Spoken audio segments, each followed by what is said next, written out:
Qu'est-ce qu'on pouvait choisir de plus représentatif que ce monument pour représenter la ville de Bordeaux et ses habitants qui sont mobilisés pour que Drita, qui est à côté de moi, cette jeune Albanaise de 24 ans, puisse enfin avoir des papiers, avoir un titre de séjour avec autorisation de travailler. Elle est en France depuis maintenant bientôt 5 ans. Elle travaille. Elle travaille de façon bénévole à de la traduction français-albanais. Bénévole, pourquoi? Parce qu'elle n'a pas l'autorisation de travailler. Et pourquoi n'a-t-elle pas l'autorisation de travailler? C'est parce que monsieur le préfet refuse de lui donner une autorisation de travailler et un titre de séjour. Le dernier courrier que monsieur le préfet a envoyé à Drita comportait un paragraphe que nous avons reproduit pour l'essentiel au bas de tous ces documents qui sont devant vous et qui sont accrochés à vous, à toutes ces personnes qui sont là pour les soutenir. Cette phrase disait que Drita ne fait pas la preuve de son insertion dans la société française.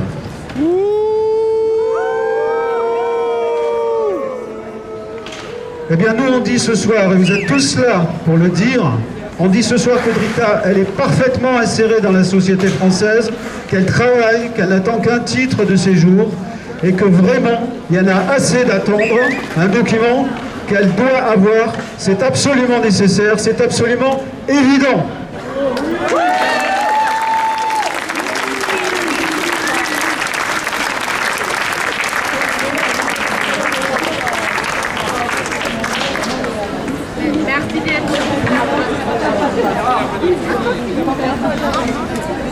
Merci beaucoup d'être là tout le monde et merci beaucoup pour votre soutien. Merci de grand cœur toutes les collectifs qui m'ont protégé depuis octobre.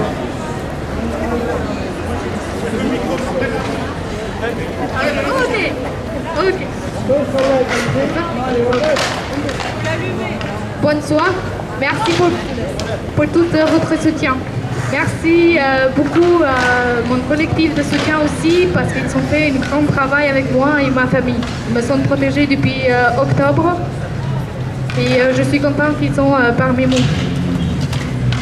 Je te laisse les paroles parce que je suis très émotionnée. Mais je crois qu'il y a des...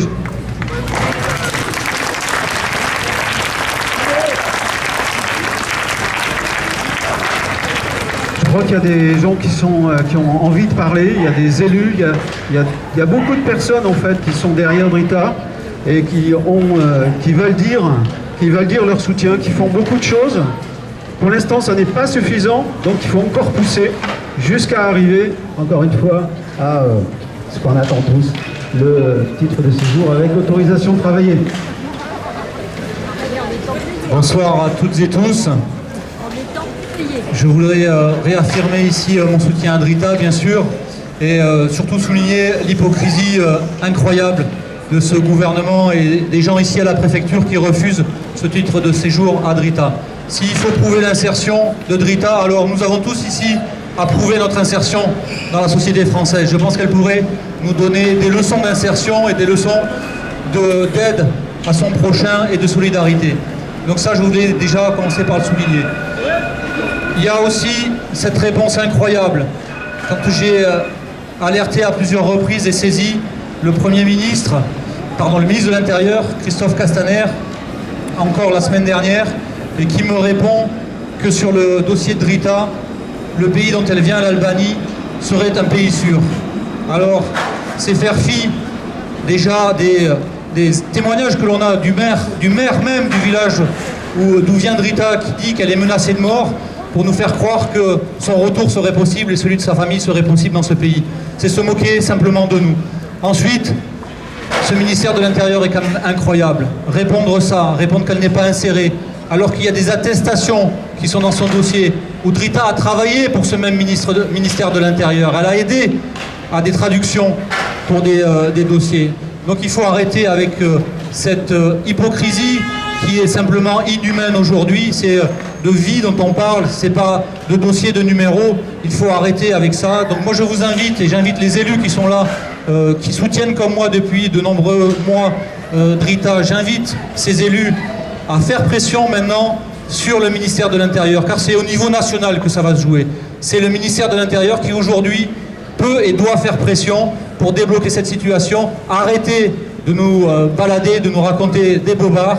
Drita doit rester ici, elle travaille ici, elle est insérée ici, elle vit ici, elle doit rester avec nous. Merci à tous pour votre soutien.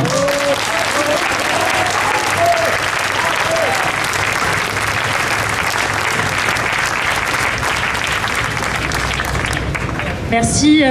Je vais vous parler en mon nom propre, mais aussi au nom de Jean-Luc Lez, le président du département, qui n'a pas pu être parmi nous, mais qui est en soutien pour Drita depuis un petit moment maintenant. Vous dire que je suis hyper étonnée, Drita, et vous faites deux choses incroyables. D'abord, vous réunissez en face de l'Intercontinental à Bordeaux un nombre de gens à faire pâlir plein de politiques, hein, parce qu'on n'est pas capable de faire la même chose que vous quand c'est pour nous. Donc ça c'est bien. Et puis surtout à faire quelque chose d'incroyable. Vous avez réuni toute la famille politique française sur votre soutien politique. Il y a tous les partis qui sont là, sauf bien sûr les extrêmes dont on ne veut pas entendre parler. Donc il y a tout un territoire qui vous soutient.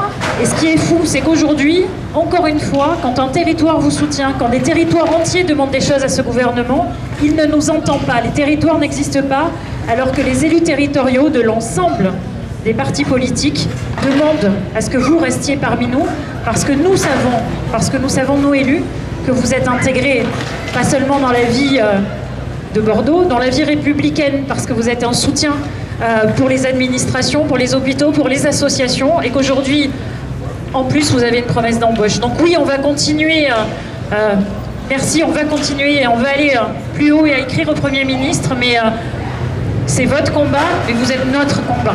On sera toujours là, Drita.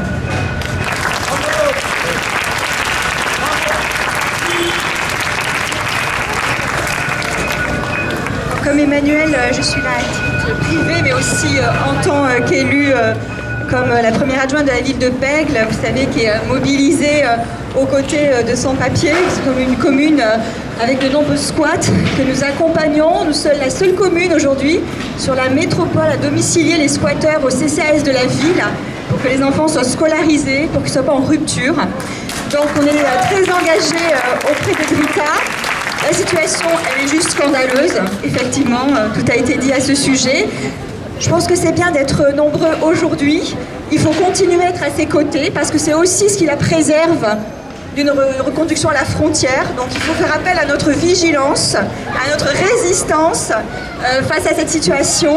Nous, élus, nous sommes là avec Loïc Prudhomme, avec Emmanuel Ajon, avec d'autres, le président du département, le maire de Bordeaux, pour garantir cela, continuer à activer les aides qu'on peut obtenir aussi pour essayer de vivre dignement dans les conditions qu'on connaît, ou de squat, ou de précarité, et qui ne peuvent pas durer toute la vie. Donc restons mobilisés jusqu'à l'obtention de ces papiers, et j'espère qu'on va y arriver, vraiment.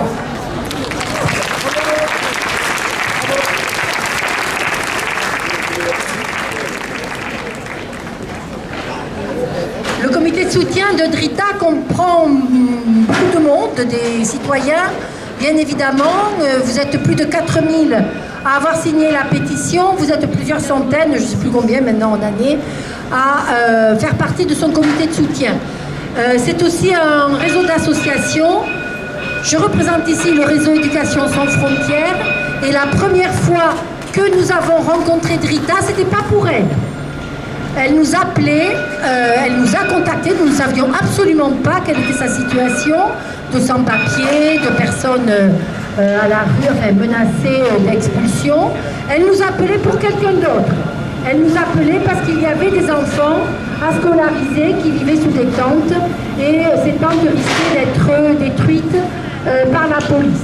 Voilà l'action de Drita, voilà comment nous avons rencontré Drita et nous sommes aujourd'hui amenés à renvoyer l'ascenseur, un peu. Voilà. Toutes les associations qui sont là, non seulement on soutient sa cause parce que le scandale aujourd'hui de la non-régularisation de milliers de sans-papiers fait que ce sont des personnes qui pourraient travailler légalement, qu'on maintient dans la précarité, qu'on maintient dans l'exclusion, qu'on maintient en marge de la société, alors que ces personnes-là sont parfaitement intégrées.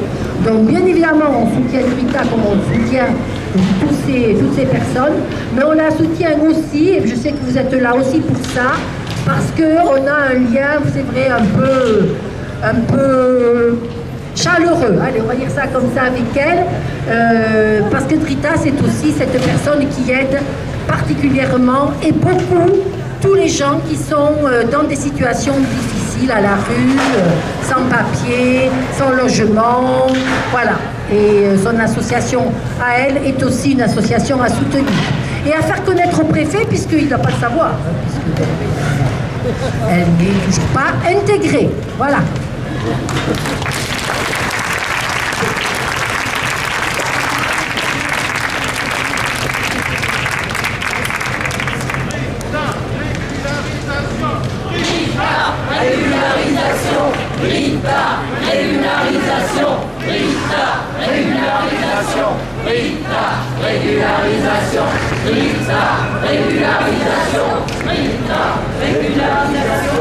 Oui, Drita doit être régularisée.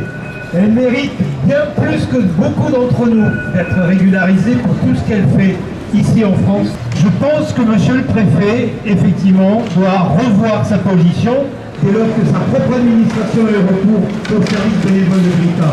Donc face à une telle mauvaise foi, nous demandons et nous exigeons aujourd'hui la régularisation de Drita. Merci.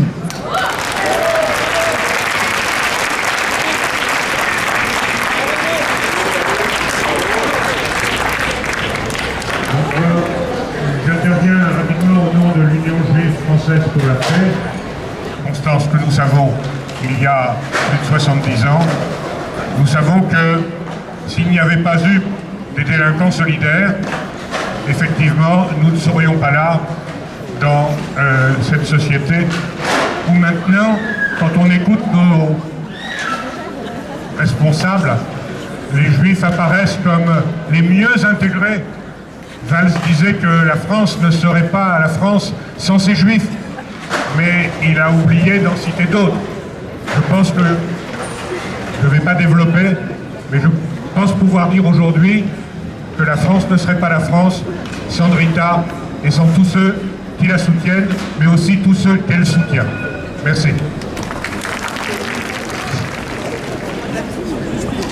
Bonsoir, je fais partie du collectif Solidarité et je voulais lancer un appel parce qu'on est face à beaucoup de cas comme Drita où il y a des personnes qui sont intégrées, qui travaillent, qui essayent de trouver du travail, qui ont même des promesses d'embauche et qui sont à la recherche de CDI. Sauf que c'est très compliqué pour obtenir ça parce que les employeurs doivent remplir des documents, de fournir beaucoup de papiers. Et il faut être déjà vraiment très engagé et très courageux pour accepter de donner du travail. Et on n'est pas aidé par l'administration. Voilà, je voulais indiquer que cette difficulté est vraiment, une fois que les personnes ont fait la preuve de leur intégration, il y a encore d'autres difficultés administratives qui sont vraiment quasiment insurmontables. Voilà, c'est pas normal.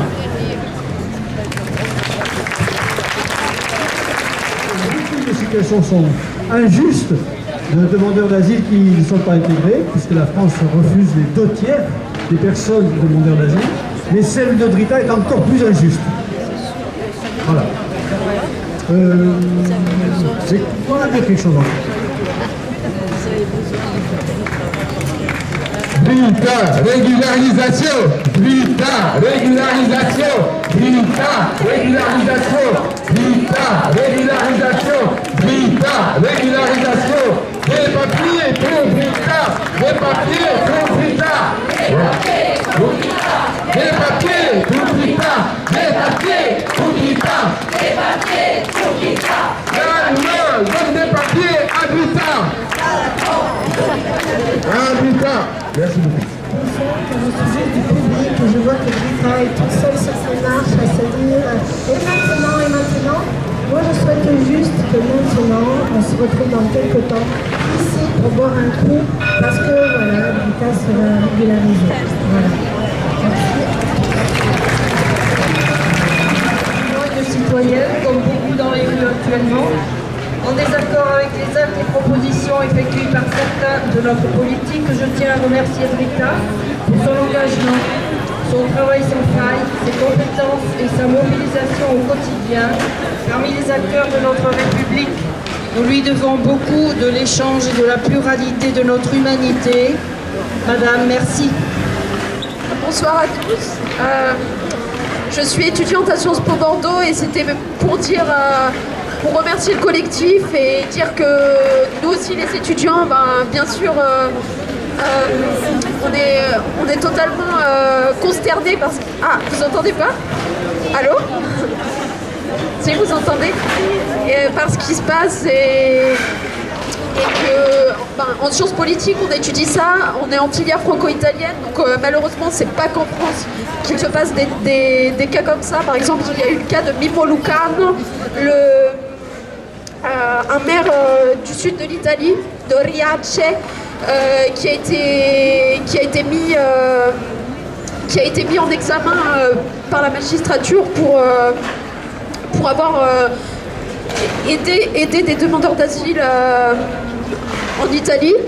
Et donc je pense que là, actuellement, c'est au niveau de l'Europe également qu'il faut se mobiliser, notamment des élections européennes et surtout, comme vous le faites actuellement au local et surtout pour Drita. Et merci à tous. Voilà.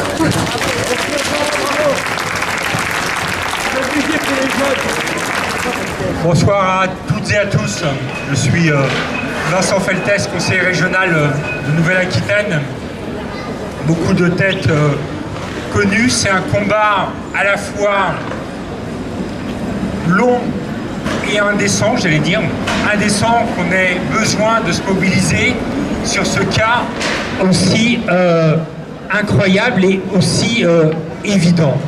On est toutes et tous investis dans des associations, dans des collectivités sur problématiques migrants, réfugiés. On connaît les difficultés, mais le cas de Drita, j'allais dire, est aussi exemplaire que abject dans les positions de l'administration française et locale. Donc c'est pour ça que je souhaitais être avec vous ce soir. On connaît les difficultés, les décisions qui semblent irrémédiables, mais il me paraît indispensable de ne rien lâcher. Voilà, merci.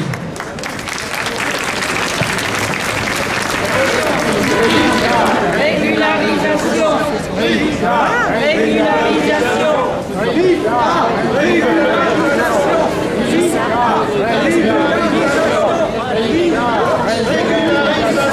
Je suis fils d'une immigrée espagnole qui est arrivée en 1930 en France avec ma grand-mère, sans papier au Pertus. Manifestement, des passeurs les avaient abandonnés à Perpignan, dans la région là-bas, avant qu'elles ne rejoignent Lourdes. Scandaleux ce qui se passe actuellement dans ce pays. Je tiens à préciser que ma mère a obtenu la nationalité française, tenez-vous bien, le 20 mai 1944, parce qu'elle s'est mariée avec un Français. J'ai honte parfois de voir, alors je ne dis pas merci au maréchal Pétain, mais comment les lois ont pu, à une époque, intégrer, nous sommes sans doute dans cette place un certain nombre de descendants d'Espagnols et d'autres nationalités, et se trouver dans une situation comme celle de notre pays en 2019. C'est une honte.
est temps. Maintenant, on va mettre un terme à ce rassemblement, à cette manifestation.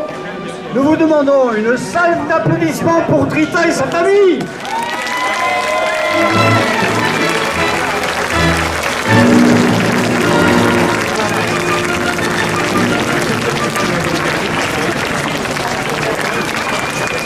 Bon courage Drita, bon courage sa famille. Et nous espérons que nous gagnerons, nous allons gagner. Oui. Nous allons gagner le droit de vivre en France, le droit de vivre en sécurité, le droit de continuer à être intégré. Et on se retrouve. On se retrouve ici pour fêter tes papiers, pour enfin, comme tu dis si bien, on n'entend pas, bah oui, on se retrouve ici pour fêter la tranquillité pour Drita, parce que c'est le mot qu'elle dit souvent. J'aimerais être tranquille, ne plus redouter le petit matin, ne plus redouter le courrier, ne plus, j'allais dire raser les murs, c'est presque, oui c'est ça, vivre tranquillement, normalement, voilà. Parce que intégrer, je sais pas si, monsieur le préfet, si vous nous entendez, intégrer, elle l'est, il n'y a qu'à voir tout ça là, il n'y a rien à dire de plus. Hein. Bonne soirée à tous, merci de votre présence. Voilà, et un rendez-vous pour prendre un verre quand elle aura ses papiers. Et restons mobilisés. Merci, bonsoir.